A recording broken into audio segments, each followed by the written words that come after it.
Hey, White Sox fans, Brett Ballantini here, hosting the Side Sox Podcast. It's number 26, and we got Phoenix in the house for the first time in about a year, and I believe the first time on an actual Side Sox Podcast, not a Southside Hit Pen. It's Sean Williams joining us from Arizona. Somehow it seems like it hasn't been a year, and boy, we had a weird baseball season in between the last time we were talking on a weekly basis until last year, Sean. It just dead stopped.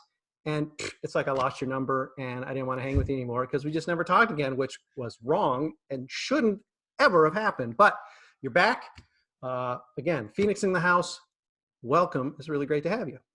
Thank you. Feels good to be back. And I think we can both agree that a lot has changed since the last time we've talked. But you know what? It feels good to have some baseball back. Feels good to be back on here. And I'm excited to have this conversation with you. And we are going to be getting to a lot of stuff, including a tactile experience of actually going to a baseball game. But we're going to save that for the second half. And we're going to talk, first off, because what else can we talk about, really? Thank God there's no DUIs or other weird in the media nonsense to lead off with or have dominate a podcast for once. We are well into spring training. And even though it's early and everybody's going to caution us, don't panic at the fact that the White Sox haven't exactly gotten out of the gate gangbusters. There's a lot of line scores that look real nice for players. And I think by and large, we're seeing a lot of what we want to see from guys. So just from a standpoint of sort of following along these first 8, 9, whatever it's been, games, maybe guys, let's start positive. Maybe guys have jumped out at you, Sean, that have sort of confirmed what you're hoping for, exceeded hopes, just guys you're sort of earmarking as, hey, they're earning their spot on the team. Sure. So kind of the first thing that comes to my mind in terms of people who are just like looking good, and I'm thinking like physically too, is Yoán Moncada. Obviously, we know everything that he went through last year just with having COVID and not really being himself. He's been hitting the ball pretty well. But the number one thing I noticed with him is it looks like he's running well. He swiped a bag, the other day or week, whenever it was, and kind of running good out of the box. So you definitely love to see that. I think that's been really encouraging. Other people, you kind of touched on it and nailed it too. Other people that you expect to be good that have been doing good is Lucas Giolito. He's obviously taken over as the ace of the staff, and he looks every bit the part of it this spring so far, just, kind of coming out and just dominating other teams. So that's definitely been nice to see as well. Adam Eaton, he's looked pretty good. He's been getting on base quite a bit, and he's grabbed a couple of hits so far, so pretty excited about that. You got guys like Garrett Crochet, who just recently made his Cactus League debut, and he had a clean inning, so happy with that. And, obviously he's going to be a part of the team at the start of the season, so definitely going to keep an eye on him and continue to see how he's doing. And Tim Anderson, he started out pretty hot. He's slowing down a little bit, but he looks like himself, one of those guys that you don't really get too worried about or, try not to get sucked into the stats too much, especially with spring training. José Abreu, kind of similar to TA, where his first game he did really well and he slowed down a little bit, but he's a vet. He'll be fine. He's just got to get a little bit of work in. Doesn't matter how he does. We expect him to come in and do well. So just kind of off the top of my head, those are some of the guys that have stuck out so far. I know there's probably a lot more, and we can talk about it all day, but the big relief with Jose, I think, is, of course, him having apparently unknowingly, I guess, contracted the virus. I believe they're tracing it back to January, and thankfully mild enough that he doesn't even have a similar situation as Yoán did, I guess, not quite a year ago, but half a year, 9 months ago. Coming in, having lost his sense of smell. I mean, it sounds like as mild as can be. And by the time he was tested, there are already antibodies in his system, which says his body was fighting it. So really fingers crossed on, of course, a ton of levels there. But, in the most practical sense, just what he can do for the team on the field. You're right. Any slow start there isn't because, oh, geez, he's even slower out of the box, now. Because, he's having to fight this. Yoán, perhaps with a chip on his shoulder from last year, even diving over the tarp to make a catch. I think it was just yesterday in a game. Listen, this is what we really need to see from this guy, because I don't think anybody, well, I guess a lot of people might question who the true most valuable player of this team is. And if someone is fulfilling their top potential, whether, I guess maybe Luis Robert would be the other guy you'd have to have in that conversation. But I still think until Luis maybe even does a little bit more, Yoán really is the guy who's sort of like the team MVP to lose. And the fact that he could even do what he did last year, really put up WAR numbers that were not really bad at all, despite the fact that guy was clearly laboring and frustrated, mentally frustrated with that fact. The fact that he still put up numbers are like, yeah, okay. I mean, my God, like 75% Yoán Moncada is pretty darn good. Yeah, and the thing is too, like obviously, the White Sox made the playoffs last year. It was an exciting year. It felt like the team is finally starting to turn the corner. But aside from like pitching questions, the big question mark from the team last year was like, imagine what they could have been had Johan Mankata been, more of himself. And it seems like he's finally feeling like himself again, playing like the player everyone saw a couple years ago and hopes he will be for the foreseeable future. So, you got to love that, seeing him. And I know vocally he said, like, I feel like myself again. I'm ready to go. Let's get this thing rolling. And it's early, and of course, you don't want to make too much of the good or the bad of the numbers when we're talking about basically a week and change of a spring training season. But at the same time, decisions do get made. Yeah, it's not just one cut at the end of the month. And there are some guys, particularly I want to say maybe in the bullpen, who are up with the big club. And it's no small feat to be pitching with the big club at this point in this year, a unique year where basically it is essentially Charlotte and Chicago in spring training and everybody else having to wait. So if you're playing for the White Sox, maybe with the exception of, say, a Carlos Perez, you just need that extra catcher in there. Pretty much anybody there is there on to whatever degree of merits and would technically be fighting for a spot in the club. And that said, early on, while there have been some very impressive performances, particularly out of the pen, there have been some guys like Zach Birdie's really jumping out, had another really rough outing today. Tyler Johnson, Jose Ruiz, these guys all seem to be struggling early. And when you look at the fact that if it's true that Michael Kopech and Garrett Crochet are in the Major League bullpen to begin the season, I'm not even sure if there's room for any of these guys in the first place. So they're dealing with a margin of error. There might be maybe one saw at the very end of the bullpen to make. This can't be helping their causes when even just 2-3 outings are starting this flat. Yeah, it's really tough to be fighting for a spot in the White Sox bullpen right now, especially like you said, knowing Garrett Crochet is going to be there and Michael Kopech too. There weren't that many spots before then, especially when you factor in that they did add Liam Hendriks too. So these guys really got to go out there and they got to figure out a way to separate themselves. Maybe they're feeling a little bit of pressure because of it, or kind of feeling a little bit like not like themselves, or maybe it's still just a little bit too early for them and they're not really settled in. But the early returns on some of those guys in the bullpen have been pretty tough. And I know you talked about Birdie specifically. He came up last year. He looked okay. Obviously you don't expect a whole lot from a guy with no major league experience to get the call, come up and be like a lockdown guy. But, there was flashes there. His stuff looked pretty good, but it just seems like he's struggling to throw strikes. Tyler Johnson, he was getting roughed up. He struggled to throw strikes another outing. It's just, you don't like what you've seen so far. And unfortunately for these guys, their back was kind of against the wall before they even stepped foot on the mound, just with everything that kind of developed before then.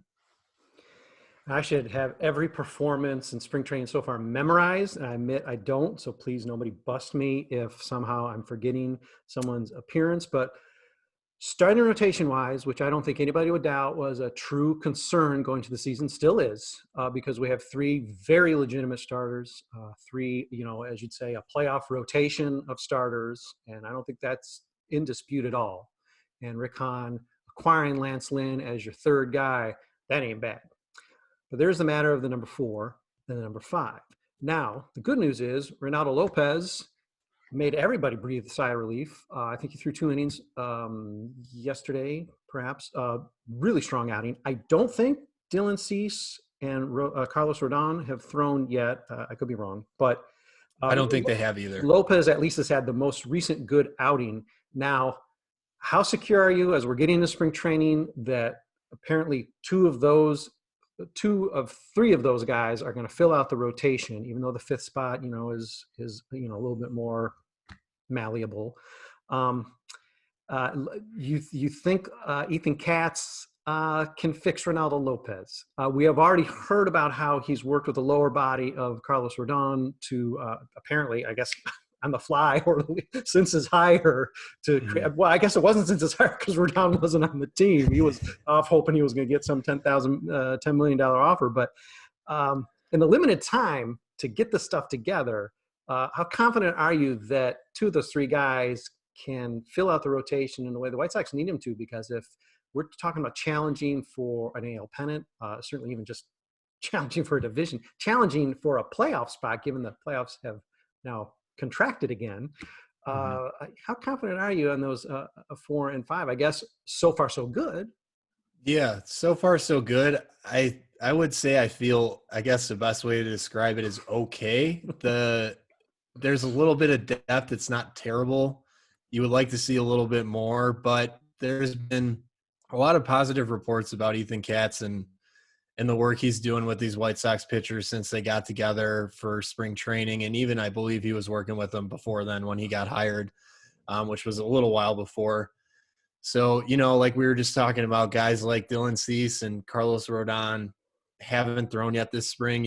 I would like to see them throw a little bit and see what kind of adjustments they've made on the field before I can feel a little bit better about the rotation. But I mean, 1 to 3, that's pretty damn good. We just got to see that, aside from that, it's kind of a big, gigantic question mark. But hey, the one thing I will say is they have one of the best bullpens in the MLB. So if your starting depth isn't great, you just got to hope you can get, serviceable outings from them and let the bullpen take over. So at least we got that going for us. That seems like it should be more of a sure thing. Yeah. And listen, it's tempting to take a break before we get into this last topic of the first half of the show, because this one is a rabbit hole we could fall into and not get out, but it does dovetail with your first piece in a while for us, coming out of some intensive spring training study you did. Circling Zack Collins, obviously one of the only real battles, especially with Andrew Vaughn doing as well as he is, and essentially saying, yeah, sure, I've been the DH all along. I don't know what you guys were thinking. But is a backup catcher. Obviously, Yasmani Grandal is paid as a guy who's going to be expected to take minimum like 120 games, probably wants to take 158. A guy who's going to be in the lineup close to every day, even if it is DH or maybe a little bit of first base work. But you still need a number 2. You need number 2 for late sub for injury, which, the way he pushes himself, chances are he's going to need a blow for, a week at some point during the season. And the battle, I guess, it seemed like it was early on conceded to Zack Collins, because it's like, when's the guy finally going to get his chance? And Zack Collins is who you centered on to write in the piece that's up on the front page here, along with this podcast this morning. So I guess let's talk a little bit about what Zack Collins' opportunity is, whether he's going to take advantage of it, and whether or not I sort of thought it was, I won't say a silly thing, but a very token signing to pull in Jonathan Lucroy on a minor league deal. But, early on, it seems like he's acquitted himself okay. I think in the field behind the plate, he's been a little odd, but, he's hitting. He's a guy who's obviously been there. So does that just throw an extra wrench into things when you've got your mean Mercedes chomping at the bit? Sebby Zavala's out there somewhere saying, man, hey, I can throw. Zack Collins is like, hold on, I was a first-round pick. Isn't this just mine? I've been waiting. How do you think it's going to wrangle out? I guess with a specific focus on Zack, but how do you think this early? How do you think it's going to wrangle out? So we talked about people that we've been impressed with this spring so far, and I wrote about him, but I totally forgot to talk about him. Zack Collins is someone that is one of the better players this spring for the White Sox. He's been hitting the ball well. Granted, it's an extremely small sample size, but he only has 1 strikeout to date, and that's something you like to see from him because there is a lot of swing and miss in his game. He's walking, which is normal for him. We always expect at least 1 Zack Collins walk whenever he's in the lineup, but he's been hitting the ball well. He got a hit the other day off German Marquez from the Rockies, who's their best pitcher. And granted, Zack does have some MLB experience. You wouldn't expect him to completely be buried against someone like that, but seeing him rip, a sharp single off of him was impressive. And just even outside of how he's doing offensively, he's making adjustments defensively too. He's going down on one knee when he's receiving the ball. And he talked about that a little bit, where he says he's like seeing it better. He's receiving it better, and throwing feels fine with it. And he said something along the lines of like, so far it's been like all positive feedback about the new stance. So you got to give the guy a lot of credit. He's working hard and really trying to improve and trying to earn that backup catcher spot. But in terms of his chances, I think it's pretty slim. He's, like I said, he's been doing very well this spring, but at the same time, so is Jonathan Lucroy. He's going for the Cactus League batting title, apparently. Yes. And just kind of going off of that, Jonathan Lucroy, he's a guy that's been around. He's a veteran. He's been in the league quite a bit of time. The White Sox, they're a young, up-and-coming team. So I think just having his presence around and having someone that's been around the league, been around a couple winning teams, I think is incredibly valuable to a team like the White Sox. And I think when factoring that in with roster spots and stuff, I think he definitely has an edge there. And Zack Collins is still young. He's still developing. He's far from a finished product. He needs to be put in a situation where he can play a lot more frequently than he would if he breaks camp with a major league team. It's just hard to kind of find a spot for him to play, especially like you said, with Yasmani Grandal is going to take up, 85 to 90% of the work. Well, I guess then here's the question, and this is something that maybe was overlooked because at the time we didn't know there wasn't going to be a first month of a AAA season. And so in retrospect, what seemed very confusing to me to just immediately, like on March 1st, have Tony La Russa say, oh yeah, Crochet and Kopech, they're not starting in the minors and going to stretch out. They're in the bullpen. Seemed odd, isolated there. But then once you find out just a few days later, oh, well, after all, we're not going to start the season at the same time as the major leagues, makes sense. As you're saying, Zack Collins getting a chance to play. Problem is, for first month, if he's not on this roster, or even frankly, even if he is on the roster, he's not going to get a chance to play. He's going to get reps, and I know the black box site in Schaumburg is, obviously those reps are important. Certainly, arguably more important than just riding the pine and observing the game at the big league level. I guess in a different way. But does that make this decision to maybe go with three catchers or to not have him be the backup? Is that just more delay, like in his potential development time, or does it delay the White Sox finding out what they have with him? Or do you think they already know and it's sort of like, well, we don't have anybody else, so he's sort of number 2A or 3 on our depth chart, so that's just what it is? Yeah, I think it's kind of talking about the three catcher thing. I think it's kind of hard to justify them keeping three catchers. And with Zack, honestly, at this point, it just kind of seems like they feel like they know what they have in him. And because it's just, he came up, 2 years ago.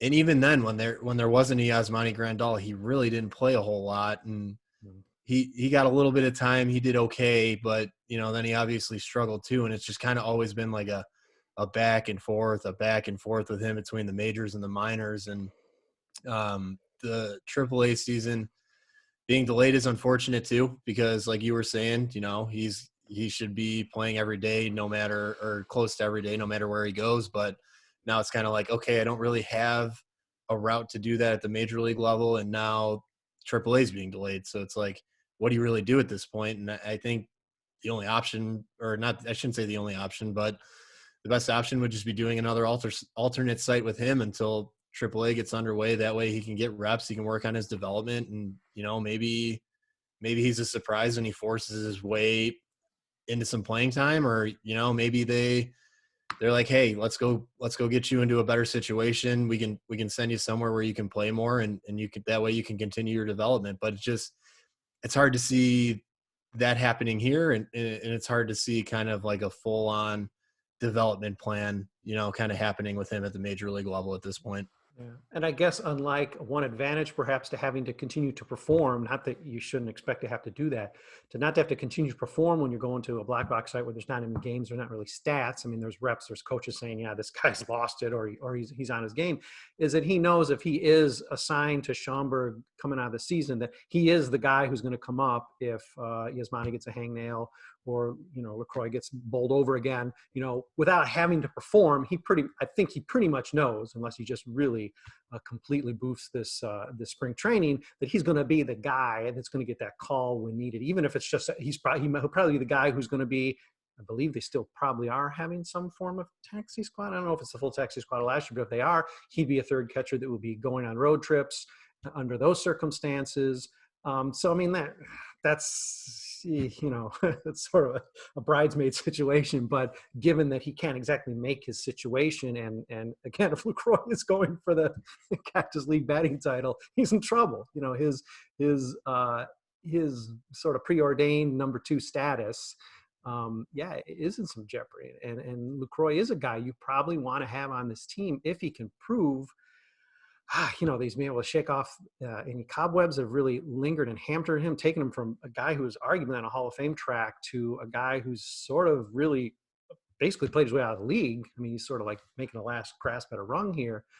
But, if he can turn that around enough, that's a pretty enormous coup for the White Sox if he performing, let's just call it, in a McCann range as your backup, as a guy who's not going to necessarily have the same demands as a James McCann, might have been a younger guy. So hopefully it's a no-lose situation with the White Sox at catcher. But given that Zach is a guy you've taken on, for the piece today, I figured that we needed to give it some legit attention. Yeah, absolutely. And, all things considered, I think the Sox are in a pretty good situation at catcher. We got Yasmani Grandal for a couple of years, and barring anything unfortunate happening, he's going to be the catcher majority of the time. So there's a lot worse problems to have than that. And I'm glad we can debate the backup catcher and instead of debating, who should be the starter, Yeah. It does sort of make me worried after a few more years what's going to happen, but I guess we have time to worry about that. No need to hand wring quite yet. But let's jump into our very short break, because we have we're burying all the leads here in our second half, because we've got some exciting site developments and some exciting personal developments for Sean, and also some practical discussion coming up about baseball games in general. We're going to get to that right here in the second half. Again, if you're watching us, if you are among the very proud and the lovely half dozen watching, just briefly shut your eyes, take a very brief snooze. Otherwise, if you're listening to the podcast, please pay attention to these commercial announcements. Go ahead, solicit these folks. It could be fantasy baseball, could be vegan hair color. I don't know. It could be a snack cake. I don't really know what's going to play, but I'm sure it's going to be very enticing. Feel free to get in there and make your purchase. We'll be back in just a second.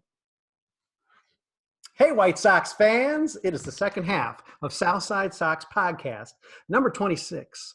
And I am delighted to have, straight out of Phoenix, it's Sean Williams. His most recent piece, and his first piece in a while on site, is on Zack Collins. You can read that even maybe as you're listening to this podcast. Please do, because it's a great piece. But we're going to leave Zach and the catcher situation behind, and we're going to get into, a whole different realm of talk here, because we've got some great, some actually pretty exciting, somewhat surprising news. And it's really great to be able to, not that we ever hesitate to give kudos to the White Sox, but I have to say, super big appreciation of the White Sox, because they are allowing us to do some coverage at Camelback Ranch. And I don't know, I can't really think of who I could have covering there, maybe shooting some photographs, who we have on site. Oh, hold on, wait. It's Sean Williams who's going to be doing some photography for us, which the White Sox have been gracious enough to give us some access to. I believe hopefully you're going to be able to grab 3 weekend games and do some of maybe your first maybe legit photo pit shooting. Yeah, I'm super excited about the opportunity. So definitely got to give the White Sox a shout out for letting me do something like that. But yeah, it's going to be a lot of fun. It's definitely my first, kind of real photo pit shot here. So I'm looking forward to seeing, what I can do and what I can put together, and obviously providing a lot of great content for our site too. So it's going to be all good things. Looking forward to it and kind of itching to get back out there. And I'm just glad that, I'm even able to get back out there, obviously everything that happened last year and stuff like that. So just, it feels good to be back out there. And obviously this news just kind of makes everything so much better. So I'm really looking forward to it. And let's make it clear. I don't want to mislead anybody. Sean he's not a hobo with like a disposable camera here, man. This guy is legit. And what's great is, I'm sure your work has been seen, by the White Sox themselves. They don't really have coverage. I mean, they got Ron Vesely, who's terrific, of course. He's, covering the major league team. He's doing everything. And of course, they've got some people, I imagine they contract to get some shots. I imagine when Luis Robertson in Birmingham, they're going to be like, hey, Birmingham, find somebody to shoot this guy. We need some stuff. But really, surprisingly, there can be a real dearth of content, at even these legit major affiliates. Of course, Laura Wolf does a great job in Charlotte, so that notwithstanding, but smaller major minors and certainly out in Arizona, you don't necessarily get a crunch of that kind of coverage. And the fact that you, from the stands, just attending games and being able to get the kind of great stuff that we're running almost on a daily basis now that we're doing our prospect rundown and countdown, it speaks to your ability to sort of make good out of something that, isn't necessarily ideal. It's not, you're not getting to go wherever you want in the park. Maybe talk a little bit, Sean, about the challenge of doing that. I know sometimes there's like, there might be like 50 other people around, or maybe fewer, but it's still a bit of a challenge to, pit me and you just walking in with a camera. Okay, your camera's much better than mine, but I mean, we both got seats in the park, and you're going to come up with something that's great enough to run on a SB Nation site as lead art, and mine is going to be patted on the head and said, okay, we'll try again next time. So what's the experience like, pre-photo pass type of experience? Sure. So with the Arizona Rookie League, it's very easy. I will say that, to kind of shoot and get pictures there. That league is hardly covered. It's all backfields league. So it's free to attend. So even just going to the games, you're literally right up there watching people. You're within feet of them. So fortunately for me, that situation is very, very easy to, get in there, get as much video and pictures as I want, kind of uninterrupted type thing. So I'm fortunate for that. I also do the Arizona Fall League. That was canceled last year as well. So it's been a little while since I've been there. That one is inside the spring training stadium. So that one's a little more formal and stuff. And you just kind of, over time, you kind of learn, without a photo pass, different areas where you can get a good shot, of someone batting or someone pitching, and you kind of just sit there and you shoot for a couple innings. So that's generally what I do. And that's kind of similar to what I do at spring training too, right? Is kind of float around, find a little window where I can say, all right, I can sit up here. I'm not blocking anyone. Cause I personally try to think of other people while I'm doing stuff like that too. I'm like, I don't want to block your view. I don't want to be like a burden on you. So let me find a little area where I can, shoot, not bother anyone. So it's just it's a lot of trial and error. I'll say that you learn pretty quickly, okay, this works, or okay, this doesn't work, or, maybe I'll just hang out here because there's certain people you want to shoot, and you're like, okay, let me go get a lot of pictures of them. So just kind of, it's honestly, for me, it's all been moving around, trying a bunch of different things, seeing what works, what doesn't work, and then kind of sticking with what works and figuring out, okay, this works good, but how can I make it better? Right. Well, and there seems to be sort of a free verse poetry aspect to it as well. I mean, Kim Contreras does it down in Arizona in the same facilities you do. Tiffany Wentz does it for us in Kannapolis, and she's gone to other White Sox affiliates to shoot in a similar sort of guerrilla fashion, but particularly with Camelback, some of the stuff, that you end up coming up with, and I'll say the same from what I see from Kim Contreras as well, is, I imagine there's some happy accidents. I know that I think in particular, like, I'm sure you do as well, sort of have guys that you want to be able to get, or you're just interested in seeing. And it's like, okay, well, as long as I'm here, I'm going to shoot. And I mean, you end up getting the interesting shots of guys just even walking out or walking back from the fields, some of the drills type of stuff. And it's sort of probably fun going in knowing, okay, I know I'm going to shoot some stuff, and I know it's not all going to work, but it's all not going to be junk either. So I wonder what I'm going to come up with, what I'm going to come up, away with each day I go.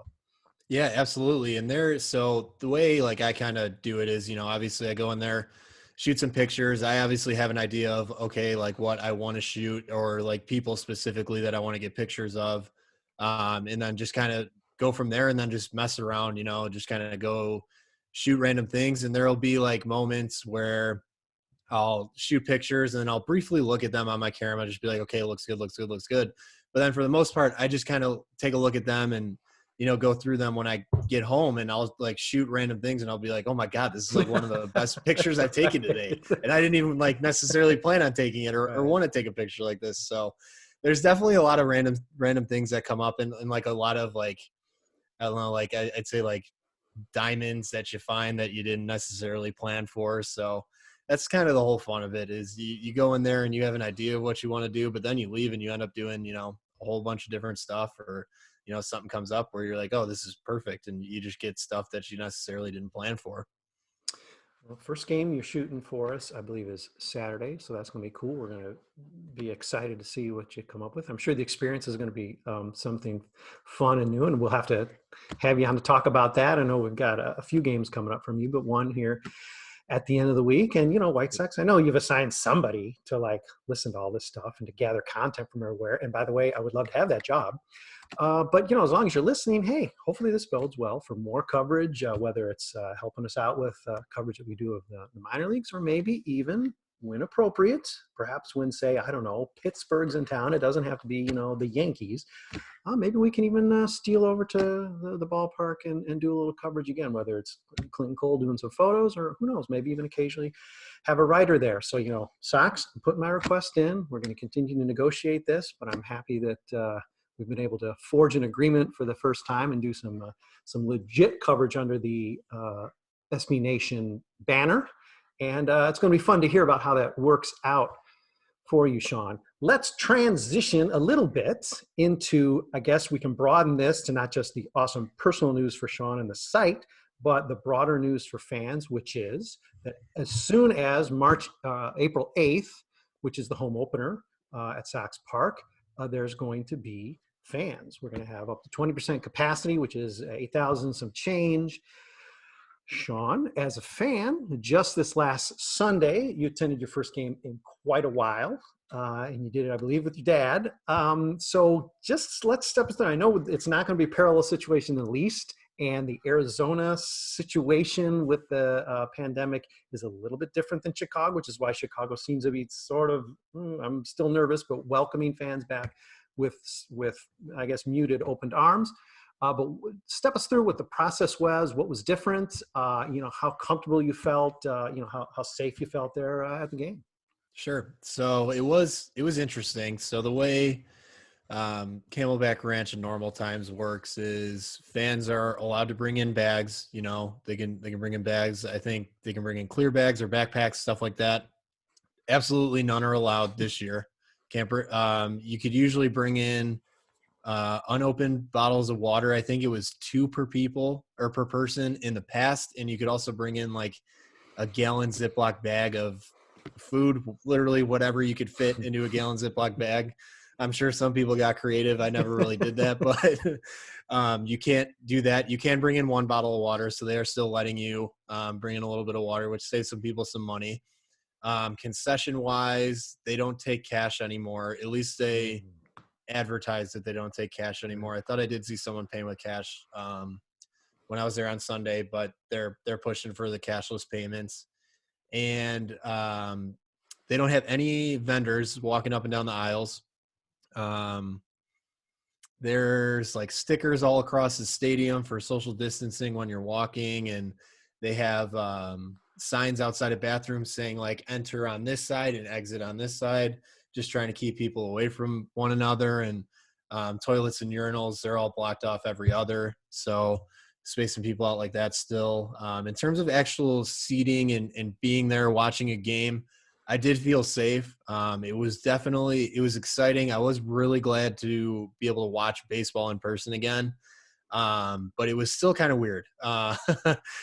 It felt like there was a lot of fans there. But at the same time, I also, have sat around and watched empty stadiums. So maybe it was just me being like, oh my gosh, this doesn't feel real type of thing. But usually with spring training, you can buy individual tickets, no problem. They're not doing that anymore. You can only buy them in, I think it's 2s, 3s, and 4s, maybe more. But I think as far as I've seen, 4 is the max. And for example, so I did go with my dad.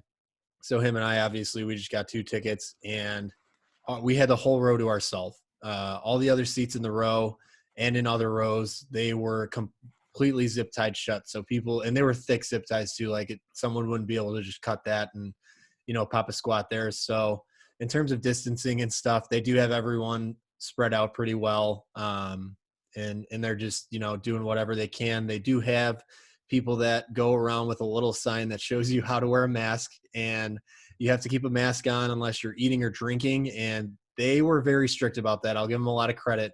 They were going around and they were telling people to put on masks if they weren't eating or drinking. And there was someone that even got kind of lectured about how he was drinking incorrectly with his mask on.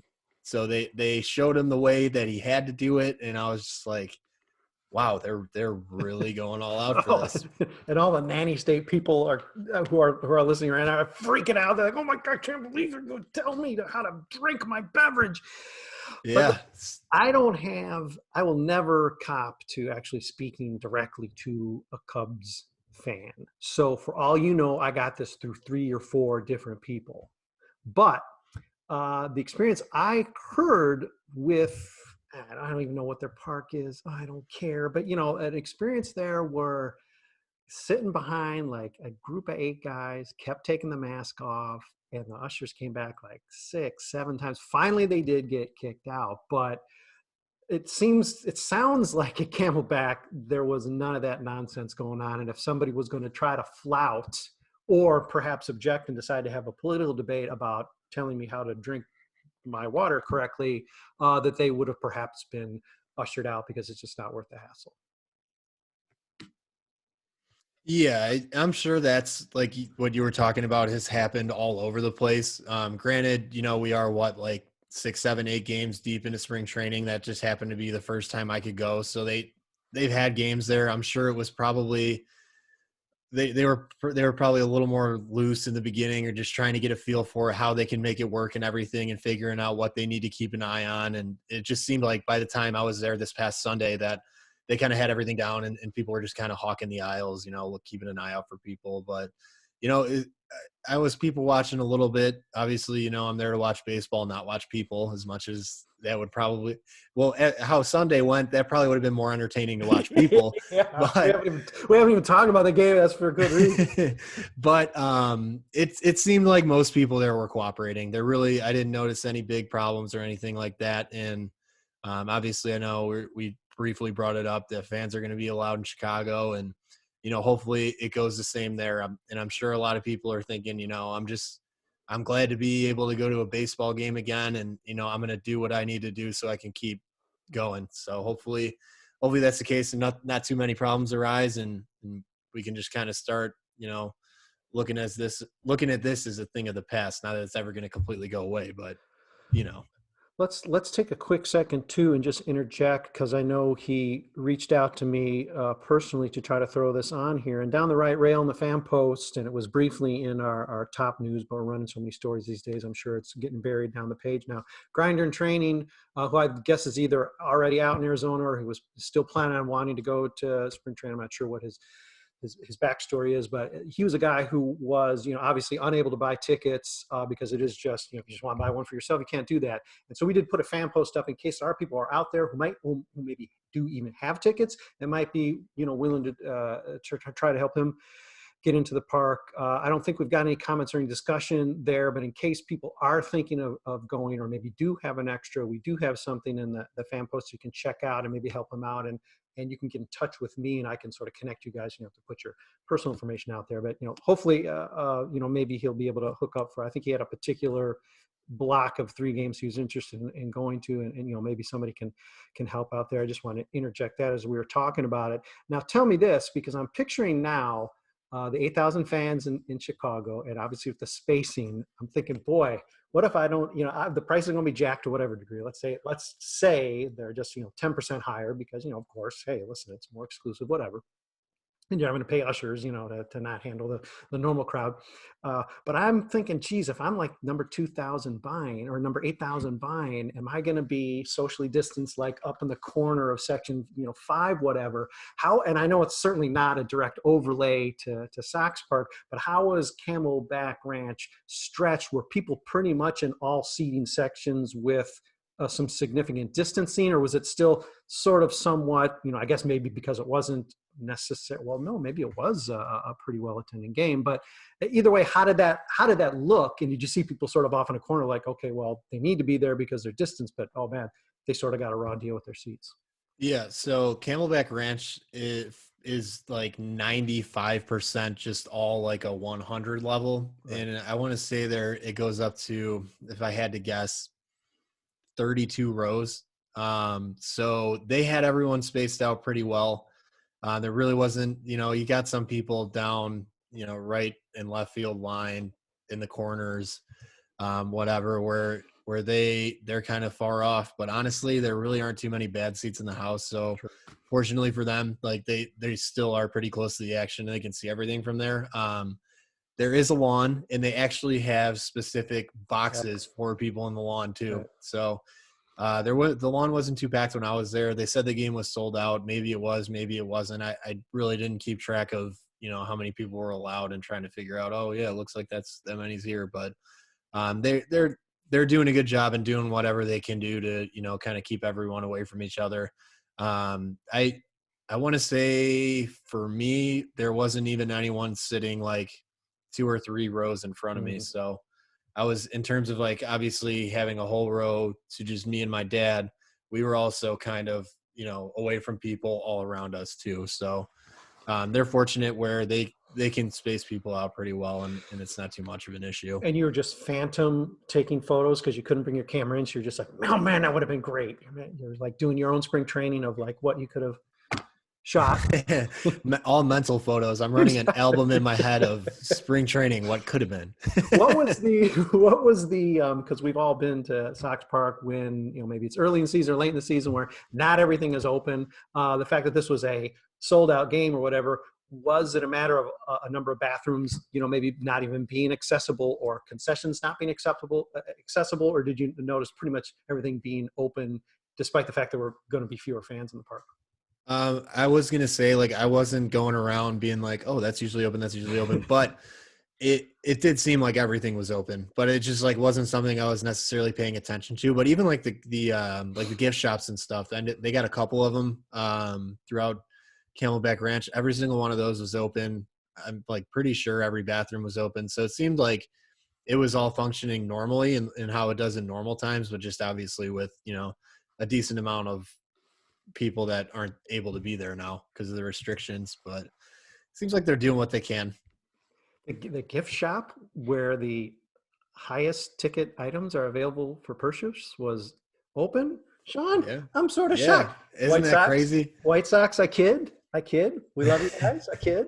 All right. One thing to add, and we did do a little bit of coverage of it, today when the news came out that Chicago would be attended as early as April 8th, opening day, is no tailgating. So don't bring your tailgate gear and then put it down and decide to go in and shoot your, legit photos these coming weekends, because I'm assuming no tailgating in Arizona as well. But unfortunately, oftentimes what's more important for some fans, the tailgate experience, especially after that recent weird gambling outfit did that strange poll that somehow had the White Sox fans being the booziest of all fans in the major leagues, which I'm still sort of puzzled to figure out. But I think it's mostly because gambling outlet did the probably voluntary survey, and folks who decided to answer it really like to drink a lot. It's been a rough couple of years too. So well, that's true. That's very true. But I'm not really sure of the science behind that. I was going to run a story on it. I thought, well, hold on. Is this, I'm not exactly looking for like the Cleveland Clinic here, but maybe not, JoJo's offshore gambling should be my legitimate source for a story. But obviously we're getting silly at this point. Sean Williams covering the White Sox, shooting shots for us 3 games in spring training. That's going to be terrific. Hopefully all that works out well, and we're looking forward to seeing stuff early on. And I have to admit, after Sunday, I was like, hey, where's my usual Dropbox of photos? I'm a little ticked. What's going on? He told me he's going to the game. Nothing. Okay. If you weren't allowed to have I wasn't expecting sketches, but if you weren't allowed to have a camera, I guess I shouldn't have a Dropbox. So, okay, fair. I thought about maybe using my phone, but When you're someone that has a camera that like a Yeah, full you're on camera to compromising your take pictures, craft. Sure. I would have just looked at the pictures on my phone and been like, I don't even want to use this. Come So on. We have word processing. You think I use one of these pencils anymore? Pfft, come on, pencils are for hobos. Yeah, use the technology that you have. Obviously, we're going to be running shots from you throughout spring training once we get those, and probably into the regular season, because obviously the guys are mostly shooting, which is sort of a nice benefit of this weird spring training. Is there's only so many guys with 3-digit numbers on their backs that can play in these games these days. So pretty much everybody you're going to see is either legit major leaguer, particularly those late games you're going to be covering, or guys that are going to be active in Schaumburg and that, guys who are going to be in the mix. So we're going to be seeing stuff they're going to be shooting even just from these 3 games all year, and that's going to be terrific for us to be able to run. So we look forward to that. And I don't know. We're going to have to do this again. Maybe we are going to have to go back to the Camelback Confidential from the Southside Hit Pen days. Maybe we'll have to visit here on a weekly or so basis, as long as we've got you, and especially knowing that you are definitely going to be there pretty much on a weekly basis. So let's plan on doing that. So we can have some more chats about how Camelback is going, and hopefully the team. I mean, who cares about spring wins? But I would rather have spring wins than spring losses. Sean, I mean, are you a weirdo who thinks we should have spring losses and not spring wins?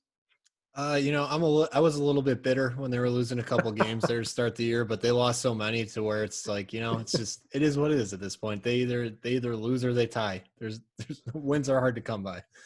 Every time they lose, they were winning, and the team just walked off the field and said, oh, no, we're stopping the inning. I mean, come on, let us face, we are playing a little bit of Mickey Mouse pinball baseball, and I don't think that's the reason why the Sox have 1 win so far, but it has contributed to it because, hey, some big innings. There basically is no big inning. It's going to be weird on opening day when the Sox put up like a 10 spot in the on the top of the first, because we will not have lived a 10 spot in any given inning for like a month and a half of baseball. So we'll look forward to it. Unfortunately, we have to wait until opening day for that, but we'll get there. It's coming. I don't think everybody's going to forget how to hit, and the hitting numbers are generally even solid so far. So fingers crossed, no injuries, and everybody remembers how to be offensive players in the right way.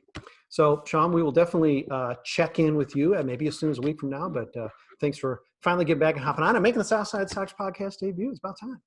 Yeah, thank you for having me. Feels good to make my debut and also sort of be back on a podcast with you.